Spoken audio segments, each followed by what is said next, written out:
Bom dia, meu caro amigo, minha cara amiga, meus irmãos da série espírita, tu que vens a esse diminuto canal para buscar aí as expressões mais sutis, digamos assim, da inteligência suprema manifestada através da sua ciência espírita, que na realidade para nós é uma ciência espírita porquanto o seu entendimento, a sua compreensão e o seu uso é uma escala evolutiva de aprendizado e nos concerne a oportunidade de crescermos, amarmos cada vez mais o Pai Celestial pela sua grandiosa obra e termos com Jesus as oportunidades de encarnados manifestarmos esses aprendizados através de uma conduta cristã. E vamos, como sempre fazemos, hoje, dia 22 de outubro de 2023. Seja bem-vindo a mais um episódio nesse nosso pequeno canal. A lição do livro Caminho, Verdade e Vida, que sempre abrimos, obra psicografada por Chico Xavier, ditada pelo nosso irmão maior, Emmanuel. Lição é a 48, guardai-vos. Estes, porém, dizem mal do que ignoram, e naquilo que naturalmente conhecem, como animais irracionais se corrompem. Judas, capítulo 1, versículo 10. Em todos os lugares encontramos pessoas sempre dispostas ao comentário desairoso e ingrato relativamente ao que não sabem. Almas levianas e inconstantes não dominam os movimentos da vida, permanecendo subjugadas pela própria inconsciência. E são essas justamente aquelas que, em suas manifestações instintivas, se portam no que sabem como irracionais. Sua ação particular costuma corromper os assuntos mais sagrados, insultar as intenções mais generosas e ridiculizar os feitos mais nobres. Guardai-vos das atitudes dos murmuradores irresponsáveis. Concedeu-nos o Cristo à luz do Evangelho para que nossa análise não esteja fria e obscura. O conhecimento com Jesus é claridade transformadora da vida, conferindo-nos o dom de entender a mensagem viva de cada ser e a significação de cada coisa no caminho infinito. Somente os que ajuizam acerca da ignorância própria, respeitando o domínio das circunstâncias que desconhecem, são capazes de produzir frutos de perfeição com as dádivas de Deus que já possuem. Mais uma maravilhosa lição sobre a importância. Só no seu título ela já nos diz muita coisa. Guardai-vos. Ó, quantas impressões descabidas nós temos de irmãos e mesmo da própria seara espírita, conjugados ainda com a ignorância de alguns fatos, com a falta de aprofundamento de estudos, não consegue dilatar as oportunidades fecundas de uma troca existencial através da liberdade da consciência que a doutrina espírita nos permitiu fazer diante das contraditas absurdas religiosas. Portanto, irmão e irmã, toma contigo o Evangelho maravilhoso de Jesus Cristo. Ponha ao lado desse Evangelho de Jesus, de suas palavras, as lições preciosas dessa obra maravilhosa que é o Espiritismo, para entendimento fecundo dos fenômenos, dos acontecimentos, entendendo a razão das circunstâncias que nos cercam, ou das pessoas que a nós se chegam através de um pensamento mais sábio que as lições do Espiritismo nos pode oferecer, conduzindo com base e com raízes sólidas nas informações dos Espíritos, informações racionais, para que possam determinar as nossas ações fecundas no campo da nossa existência e, sobretudo, no campo das lutas terrenas para o nosso progresso e o progresso daqueles que nos envolvem, seja na nossa escala familiar ou na nossa escala comunitária, ou na nossa escala de país e nossa escala de planeta. Abençoado seja a tua vida hoje e sempre. Se conosco. Se possível, não esqueça de dilatar essa oportunidade de estudo nesse diminuto canal através do compartilhamento. Para nós é muito importante. Um abraço grande para você, que assim seja. Então, meu querido irmão, hoje nós vamos estudar no episódio 38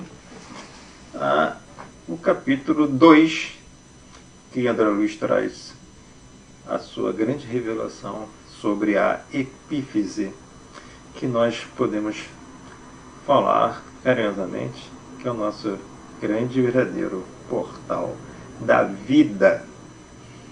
E não esquecendo que, na realidade, nós trazemos aqui pequenos apontamentos na luz da ciência espírita. Nós temos aí já estudos fecundos de nossos laboriosos cientistas, né? Nós vemos aí no Dr. Décio Andori Júnior, temos aí Sérgio Felipe de Almeida, temos aí a doutora Fernanda, né, da Unesp. Então temos aí assim um manancial de oportunidades fecundos na nossa querida ciência espírita aqui no Brasil, se desenvolvendo com passos justos e passos sólidos nessa senda maravilhosa. Mas vamos lá. O que a gente... Então a gente vê aí que esse é o nosso livro, né? Que foi escrito publicado em 1943, né? É o terceiro livro ditado pelo nosso irmão André Luiz. E qual é a revelação que esse livro traz, né? Ele traz uma revelação sólida e resoluta, uma antecipação científica das conquistas a serem alcançadas pela ciência terrena no campo da glândula pineal, que anteriormente, a essa época, ainda era chamada de epífise. Então, o que a gente vê nesse capítulo, né? Então, foi o que a gente falou, né? Uma revelação científico-espírita, ou seja, uma revelação espírita e científico-espírita acerca da epífise, hoje conhecida como glândula pineal. E André Luiz recebe, né, muito interessante, né? Ele recebe do seu, né, mentor, né, que estava ali auxiliando, um potencial magnético para que ele pudesse o quê? Verificar com a sua percepção, a sua visão mais ampliada, o fenômeno que se passava na epífise durante o fenômeno da mediunidade assistida. Portanto, e aí tendo a oportunidade de discutir e nos trazer para a gente, né, a importância da epífise como uma grande glândula da vida mental. Esse é o ponto fundamental. Ou seja, a epífise, ela não é somente uma glândula que secreta hormônios, ainda que seja uma conquista fundamental da nossa ciência material. Mas André Luiz, o nosso irmão Alexandre, deixa claro nesse capítulo que ainda vai ser conquistado de uma maneira mais sólida pela nossa ciência humana que a epífise é a glândula da vida mental. Isso é muito importante. E aí, aqui está a nossa querida epífise, conhecida hoje como a glândula pineal, né? Era do tamanho de um grão de arroz cozido, como diz nosso querido Décio Andoli Júnior, né? Nosso doutor aí, estudioso também. É muito interessante, né? Que essa epífise, essa glândula já tinha sido descoberta, né? Dissecada por René Descartes em 1640, vejam só.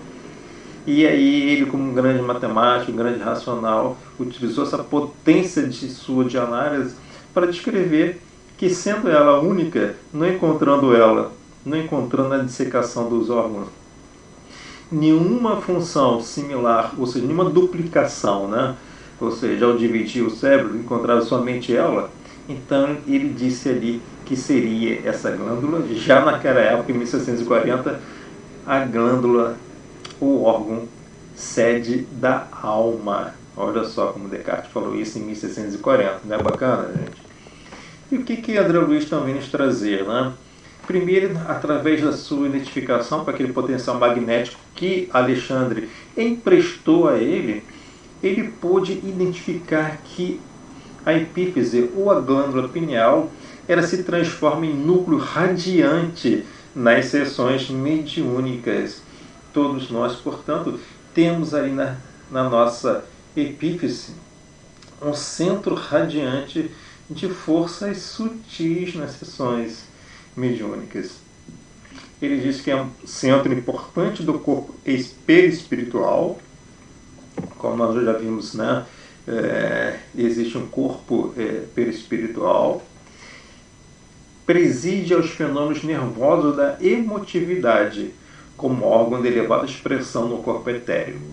É a fonte fundamental de potencial magnético que controla as glândulas genitais e todo o sistema endócrino. Segrega delicadas energias psíquicas a todos os armazéns autônomos dos órgãos. Nós vamos ver mais à frente, em 1948 1958 foi descoberta a melatonina, mas que é um hormônio. Mas nós temos aqui nosso pequeno apontamento, né?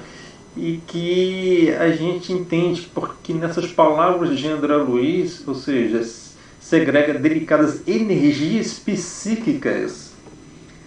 Ali nesse hormônio, ela tem em si uma carga magnética. Porque se a epífise é um órgão de expressão a captar ondas magnéticas, eletromagnéticas, há de convir que suas secreções, elas também possuem naturalmente o que, como é dito pelo André Luiz, um potencial magnético. E esse potencial magnético, portanto, ele vem com as energias psíquicas. Vamos lá, adiante. Ligadamente através de princípios eletromagnéticos do campo vital. Na qualidade de controladora do mundo emotivo, sua posição na experiência sexual é básica e absoluta. Nesse capítulo, então, descreve André Luiz que, como é dito, né, que ela tem um papel importante, né, como veladora dos instintos, né, das expressões sexuais da criança até os 14 anos, fazem que, então, ela começa a acordar as energias criadoras que estavam armazenadas na memória espiritual, trazendo, portanto, aquelas bagagens espirituais pretéricas do ser, que estavam, portanto, o quê? Veladas. Não é, de fato, a epífise um verdadeiro portal para a vida espiritual, ou seja, na medida em que ela se abre, ela vai se abrindo e permitindo a floração daquele manancial das aquisições pretéricas do ser, que vão se manifestar nessa vida. Portanto, a epífise, ela é a glândula da vida mental. Ela acorda no organismo do homem, na puberdade, as forças criadoras. E, em seguida, continua a funcionar como o mais avançado laboratório de elementos psíquicos da criatura terrestre. Que maravilhosa expressão. E aí, portanto, se a epífise, né, ou a glândula pineal, ela é responsável pela secreção de elementos sutis psíquicos que vão se despejar sobre todos os nossos centros endócrinos, significa que, vamos dizer André Luiz, que a perversão do nosso plano mental consciente, em qualquer sentido da evolução, determina a perversão de nosso psiquismo inconsciente, encarregado da execução dos desejos e ordenações mais íntimas, na esfera das operações automáticas, ou seja, automaticamente, ou seja, a nossa perversão do nosso plano consciente, ou seja, na nossa vida, a nossa vontade, né, que vai orientar as nossas aquisições, os nossos desejos, ela vai viciar o quê? Aquelas energias, aquele magnetismo da nossa glândula pineal e o que ela vai segregar para os nossos organismos. Portanto, ela vai segregar aquelas viciações materiais em que nós estamos nos mantendo, como diz André Luiz, como se fosse um charco das expressões materiais, sejam elas sexuais, sejam elas alimentares, não é? Sejam elas da fala, daqueles pessoas que vivem no mundo, né, das intrigas, das fofocas. Né? Então, ou seja, ela vai perverter esses nossos órgãos. Vejam bem. E aí, ou seja, ela vai criar, então, uma perversão do psiquismo inconsciente. E automaticamente isso vai provocar o dano nesse órgão. E por isso que nas encarnações futuras podemos vir com dano nesse órgão, derivado, portanto, daquela viciação que nós promovemos através do nosso desejo, as nossas criações mentais, que vão influenciar a nossa pineal, que vai traduzir isso em secreção, que vai, portanto, perverter inconscientemente, ou seja, lançar sobre os nossos sistemas, nossos órgãos autônomos. Ou seja, a vontade desequilibrada desregula o foco de nossas possibilidades criadoras. E aí, completa ele, centros vitais desequilibrados obrigarão a alma à permanência nas situações de desequilíbrio. É o que nós dissemos aí, né? Aqueles desequilíbrios que só passam a ser derivados de quê? Da nossa ação mental consciente, que vai determinar então o que? Uma perversão do nosso inconsciente, que vai lançar o que?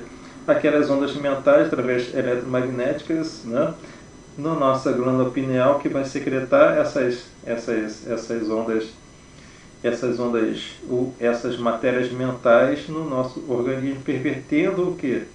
Ou desequilibrando os nossos centros vitais, que nós já falamos em episódios anteriores, ou seja, o centro coronário, né? o centro gástrico, o centro genital, o centro de força cardíaco, ou seja, vão desequilibrar todos esses centros vitais que, por conseguinte, vão saturar de desequilíbrio o nosso organismo. Naturalmente, como nós estudamos, esses centros vitais, tá certo? São centros vitais do corpo espiritual, o corpo perispiritual ou perispírito, também conhecido em outras denominações, né, filosóficas como chakras.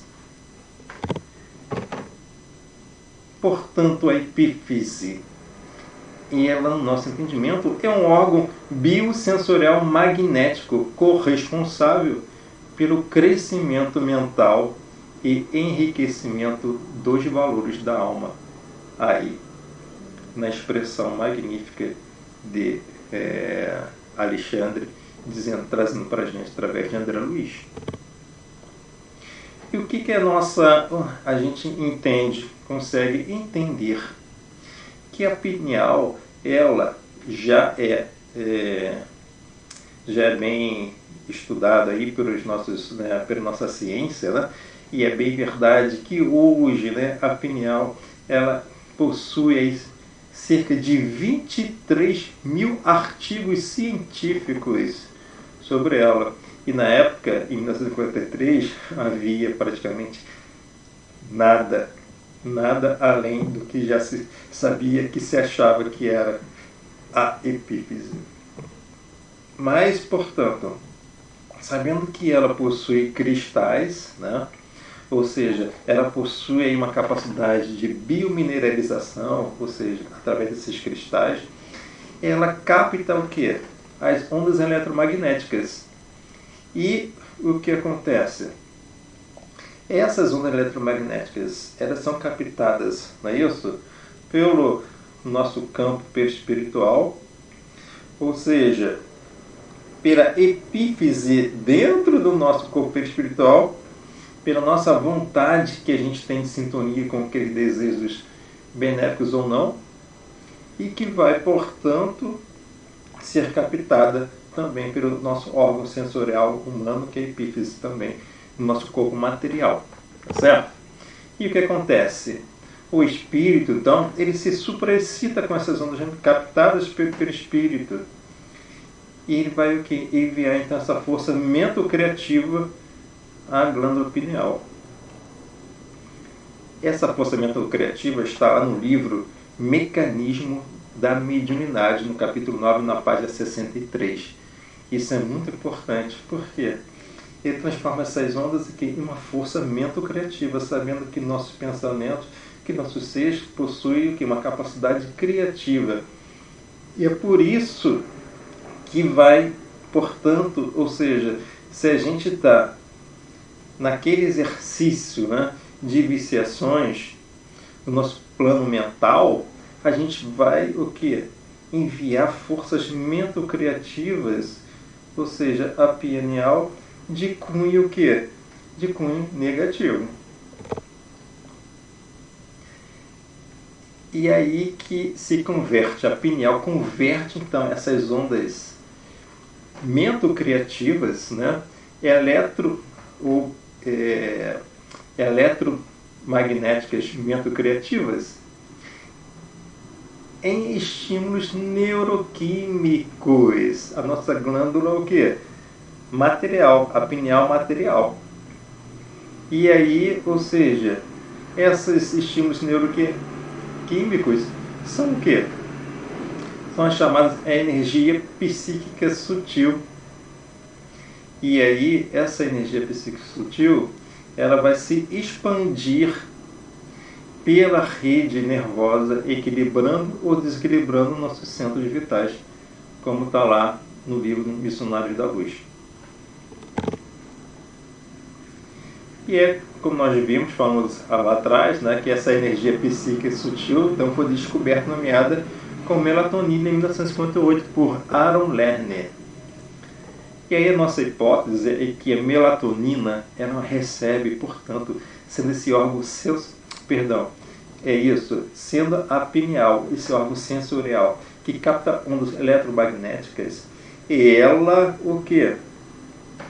Ela determina, ou seja, ela transfere essa carga magnética para essa substância. Ou seja, ela transforma então essa carga magnética nesse o quê? Nesse estímulo neuroquímico. Esse estímulo neuroquímico, que é a melatonina, ela recebe uma carga magnética. E a nossa interpretação que essa carga magnética ela vem com uma interpretação binária. Só pode ter uma interpretação binária. Nós somos compelidos a pensar dessa forma, a raciocinar dessa forma. Sendo par para equilíbrio e ímpar para desequilíbrio. Ou seja, não é possível que a melatonina, ela sendo aí uma substância e sendo ela regulada, né, pela pineal, despejada pela pineal, ela simplesmente ela não tem aí uma informação binária que distingua, ou seja, sendo neuroquímico, não é isso? Ela distingue em si para o organismo uma informação. Então, uma informação, digamos assim, binária, par para equilíbrio, que vai saturar o nosso organismo com aquelas boas vibrações ou desequilibrar com aquelas mais tendências ou mais informações, né, digamos assim, que seria então aquela informação binária ímpar para desequilíbrio. Essa é a nossa pequena, digamos assim, hipótese, não? Portanto, no dizer de André Luiz, esses centros vitais desequilibrados obrigarão a alma à permanência nas situações de desequilíbrio. Então, nós vimos lá atrás que a pineal, ela capta então as forças, né, mento-criativas, ou as forças, as ondas magnéticas, e transformam isso em forças mento-criativas. E aí que enviam para, né, são captadas pela pineal. Essas forças mento-criativas nascem do espírito, pela nossa vontade, e são captadas pela pineal e vão, ou seja, através, então, a pineal recebe essa energia eletromagnética e segrega essa energia magnética através de estímulo neuroquímico, que é a melatonina, e que vai, através vai segregar sobre o sistema endócrino, né, através das redes nervosas, e vão aí trazer situações de equilíbrio ou desequilíbrio, dada a carga magnética dessa melatonina. Assim é a nossa hipótese. Será que estamos certos? Será que estamos no caminho? E por fim, André Luiz, ele faz a seguinte conclusão maravilhosa: o homem que pratica verdadeiramente o bem vive no seio de vibrações construtivas e santificantes da gratidão, da felicidade e da alegria. Não é fazer teoria da esperança, é princípio científico, sem cuja aplicação na esfera comum não se liberta a alma descentralizada pela viciação nas zonas mais baixas da natureza. Então, meu querido irmão, minha querida irmã, contamos aí pequenos apontamentos, né, foi revelada por esse capítulo, que é o papel da epífise organopineal na vida mental do ser. E ela tem um papel fundamental ainda a ser mais estudado nas expressões, nas sessões mediúnicas, como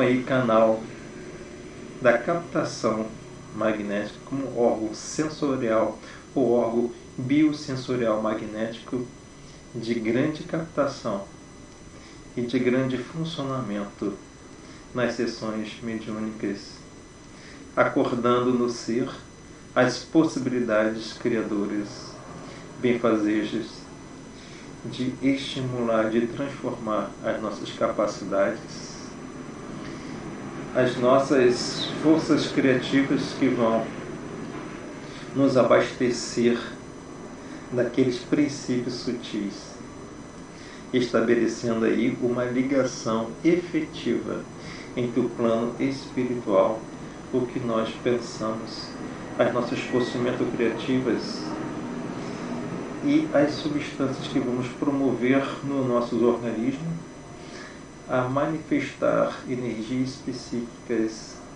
que vão transformar em energias sutis benfazejas aos nossos centros vitais ou energias puramente viciantes. Irmãos, tenham um ótimo domingo. Deus te fortaleça hoje e sempre. E tenha uma ótima semana, essa última semana do mês de outubro. Muita paz a ti e toda a tua família. Que assim seja.